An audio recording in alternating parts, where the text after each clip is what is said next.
is it possible that we are genetically very close to some new form of consciousness that would simply involve a 1 or 2 gene mutation that would swap out a certain amount of serotonin for a more efficient neurotransmitter? Because, in the course of my business, first of all, I pay a lot of attention to my own mind, but then I talk to a lot of people. And every once in a while I'll get somebody who says, well, I understand everything you're saying, and I've never taken a psychedelic drug, but I see things and I know things. And at first I was just sort of gently dismiss these people. But I think that it's very hard to know what someone else's internal horizon of transcendence is like. I mean, for instance, do you think your thoughts or do you see your thoughts? And what percentage would you say of your thoughts you see or you think?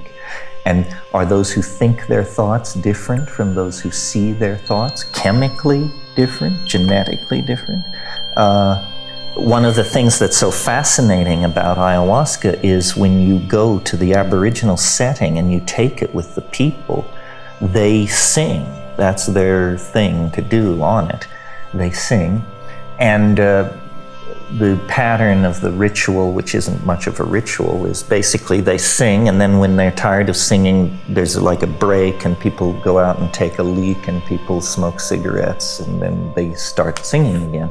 And in the course of these breaks, you'll hear people say of the song, that's what they always talk about is the song, and somebody will say something, well, I liked the olive drab part with the silver piping, but I thought that the use of yellow with magenta in a coda like that was completely inappropriate.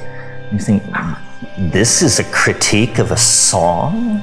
And then as you spend time with it and you realize that the sound is not the point. The sound is an artifact of a technology for making visual modalities. And that what these people are doing is some kind of pictorial telepathy. They are creating and amusing each other with hallucinations that they acoustically generate and adjust for each other's amusement. And you can do it. It's something ayahuasca makes possible, so that you can sit in a darkened room and project a tone like,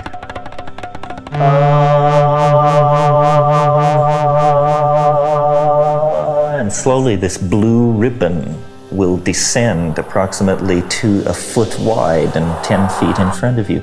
And then by varying it, you can make a change, and you discover a grammar between acoustical production and visual effect. And within 10 minutes, you're jamming, you've got it going, you've set the tone. So what's happening there is that under the influence of this substance, these plants, which mimic neurohumoral substrates, a synesthesia of a very profound sort is taking place. You're seeing sound. And there are aspects of this that are profound in the sense that intention is now beheld rather than being heard.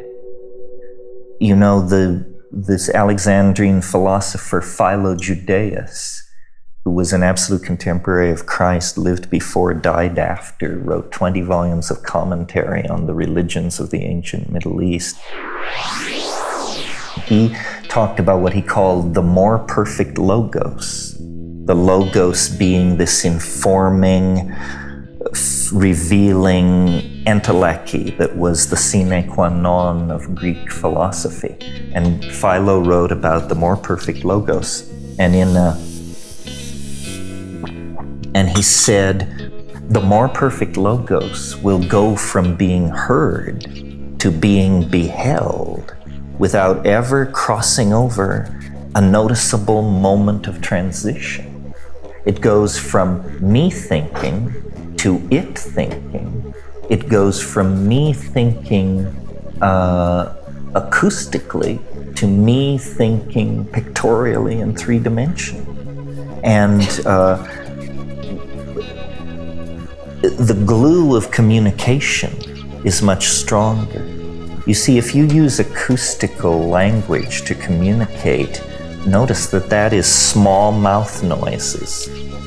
And the idea, for instance, right now, the idea that I'm communicating with you depends on a very dodgy concept or assumption. It's the assumption that our dictionaries match. And our dictionaries don't match. Why should they? You went to school one place, I went to school another place. Your experience is different from my experience. But we must make this assumption in order to even play at communicating. One of the most uncool things you can do in most communicating environments is to stop the show and say to somebody, "Excuse me, would you explain to me what I just said?" And then people go ashen because, there's not a chance of that.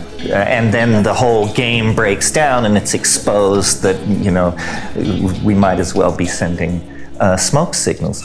But if you could spatially and visually communicate in a kind of sculptural mode, the level of ambiguity is inherently reduced. We no longer are relying on a shared dictionary. We are both contemplating the same object.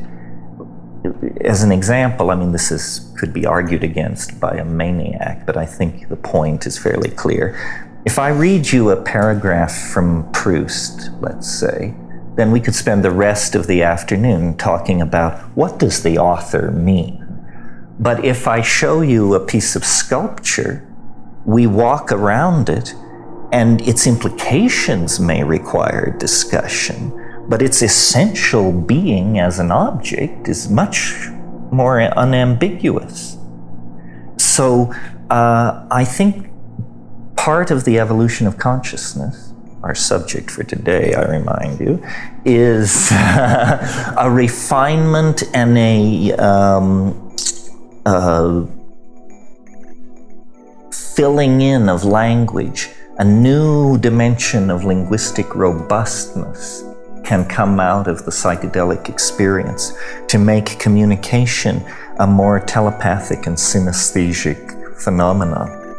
Before I thought along these lines, and I think most people think like this, I thought that telepathy was you hear what I think, or I hear what you think.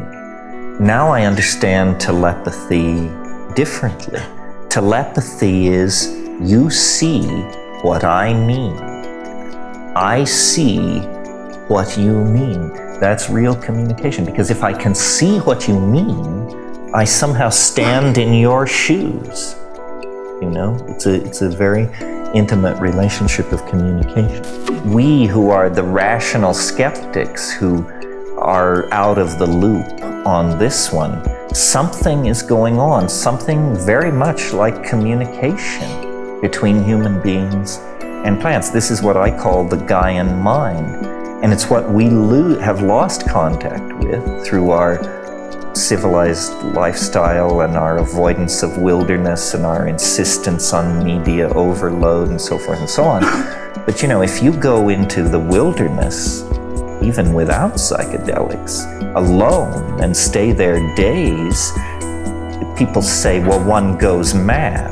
Well, what they mean is one experiences phenomena that are not socially acceptable in the context of civilized existence. The trees do whisper their secrets. The river does tell its story. And it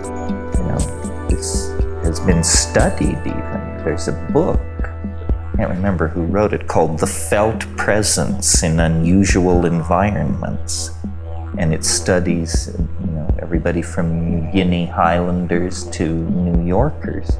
And this is something that happens to human beings in unfamiliar environments, a hackle-raising sense of a presence. that can then lead on to an episode of communication.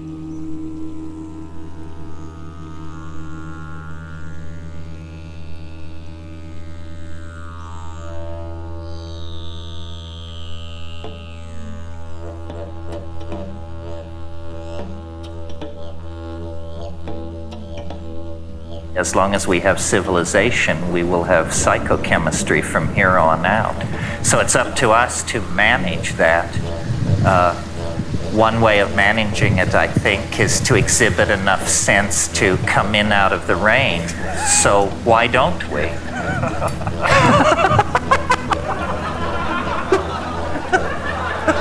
Doesn't that seem like a reasonable high consciousness move at this point? I think this is impossible, Schwan.